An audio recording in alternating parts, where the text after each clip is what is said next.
वापस चर्चा की तरफ लौटते हैं और जैसे ही बीजेपी हेडक्वार्टर से तस्वीरें आएंगी आप तक पहुंचाएंगे। इसी बीच में बीजेपी के प्रवक्ता किशोर शितोले साहब इस वक्त हमारे साथ जुड़ चुके हैं। किशोर शितोले साहब, कहा यह जा रहा है कि लाडली बहना योजना ने बीजेपी की महायुति की जो नैया थी उसको पार लगा दिया, लेकिन इसके साथ साथ बीजेपी यह भी कह रही है कि इस बार किसी ने कोई भेदभाव नहीं किया, मतलब एक रहकर बीजेपी को, युति को हर किसी ने सेफ कर दिया। क्या लगता है आपको, what worked for BJP in Maharashtra चुनाव and what not worked in Jharkhand election? Sir Purnima ji, मैं तहे दिल से सारे महाराष्ट्र की जनता का, सारे मतदाताओं का आभार व्यक्त करता हूं। और आपने जैसे कहा कि लाडली बहना, तो लाडली बहना का बहुत अच्छा परिणाम आप देख रही हो कि महाराष्ट्र में हम हमारी माता बहनों के लिए जो हमने 1500 रुपए की स्कीम लाई थी, जो एक माता के लिए, उस परिवार के लिए, छोटे परिवार जिस घर में 10,000 रुपए सैलरी आती हो, उस परिवार के लिए 1500 रुपए बहुत बड़ी चीज होती है, बहुत मायने रखने वाली चीज होती है। और इसका परिणाम आपने देखा होगा कि दिवाली के पहले ही इन बहनों के पास 7,000 तक रुपए इनके अकाउंट्स में गए हैं। और ये सब करते हुए एक अच्छा प्रशासन, सुशासन, विकास के काम लेके महायुति का ये जो गठबंधन है, ये सब सरकार ने जो काम किया है वो सारे मतदाताओं ने देखा। और उसका परिणाम कोई भेदभाव नहीं, कोई धर्म, जाति, पंथ, इसका भेदभाव ना करते हुए मेरे मुस्लिम माताओं की भी लाइन लगी हुई थी, बुरखा वाले बहनों की वहां पे, कि इन्होंने सबने इस लाडली बहना का बहुत अच्छा उपयोग कर लिया। और उसका परिणाम है कि महायुति गठबंधन को फिर जो भर के फिर तो शितोले साहब अगर मैं इसको दूसरे शब्दों में कहूं तो ये कहूं कि जो मुफ्त की रेवड़ियों ने कमाल कर दिया, फिर वो कोई और नहीं कर पाया।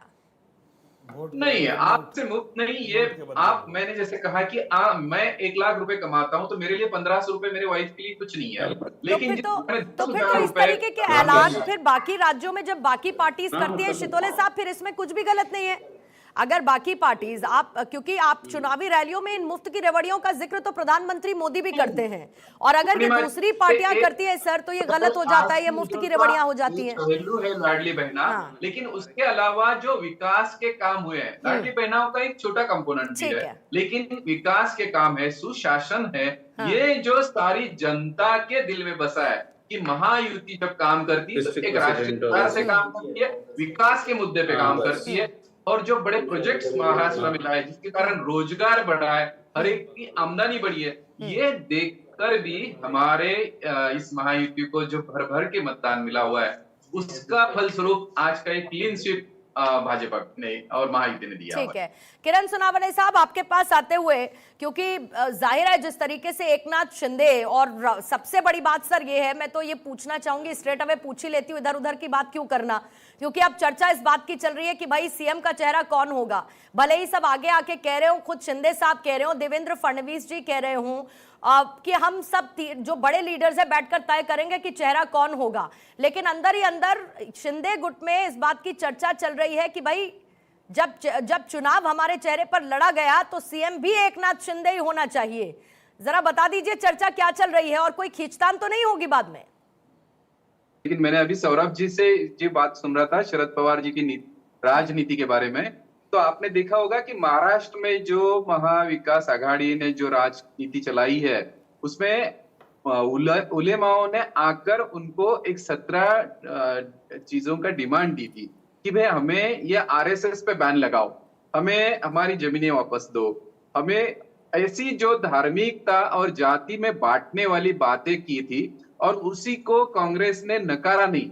यानी जिस पर देश बटेगा, समाज बटेगा, ऐसी 17 चीजों को उन्होंने कहा कि हमारी अगर सरकार आती है तो हम इन चीजों का अमल करने का इन पे सोचेंगे। और जब हमने कहा कि हम एक है तो सेफ है, इस बात को आपने देखना चाहिए कि हमारे कहने का विचार जो था वो था कि जब 1947 में हम अलग हो गए तो हम बट गए। सरदार वल्लभ भाई ने सारे देश को इकट्ठा किया था, और इस विषय पे जब जब हम बटे तब हम कटे, ये विषय को हम लेके सामने आए थे। लेकिन शरद पवार जी के और ठाकरे जी के राजनीति ने इसको समाज में बहुत गलत तरीके से लेके गए और उसी को जाति में बांटने वाला, ये समाज को, सामान्य जनता को ये बात पसंद नहीं आई। और जो अच्छी चीजें लेके आए थे महाविकास, हमारी महायुति, उन चीजों को बंद करने की घोषणा की। लाडली बहना के बारे में कांग्रेस के नेता कोर्ट में गए कि इस योजना को बंद करो। तो विकास को रोकने वाली राजनीति, धर्म जाति पे बांटने वाली राजनीति शरद पवार जी और उद्धव ठाकरे जी ने जो शुरू की, कांग्रेस ने जो शुरू की, वो महाराष्ट्र की जनता को पसंद नहीं आई। और उसी के कारण पूरी तरीके से मराठी में हम जो कहते हैं कि सुपड़ा साफ हो गया। तो ये महाविकास गठबंधन का, महाविकास आघाड़ी का जो राजनीति है, वो जनता ने पूरी नकार दी है और इसे पूरे खुले मन से इन्होंने स्वीकारना चाहिए। लेकिन उसको आप पैसों के साथ जोड़ेंगे। इस बार तो मुझे बड़ा अच्छा लग रहा है कि आज अभी तक कोई इनका प्रवक्ता आया नहीं कि जो बोले कि ईवीएम हैक हो गया है या पैसे बट गए हैं। ये अभी तक बोलने वाला आया नहीं। तावड़े साहब का जिक्र नहीं हुआ क्या? तावड़े साहब का जिक्र नहीं हुआ क्या शितोले साहब? हर बार हुआ, लगातार हो रहा है अभी तावड़े साहब का जिक्र। तो तावड़े साहब का आपने देखा कि जो दो आमदारों ने उसमें भाग लिया था और जो पूरे उसका षड्यंत्र बनाया था वो पूरा झूठा निकला। वो दोनों आमदारों को वहां पे 4 दिन पहले ये सब सारा हुआ था। उन दोनों आमदारों को थोड़ा सा शितोले साहब समय कम है जी, मेरे पास थोड़ा सा समय कम है क्योंकि मुझे बीजेपी मुख्यालय की तस्वीरें भी दिखाना होगा, इसीलिए मैं आप सभी का धन्यवाद करती हूँ। लेकिन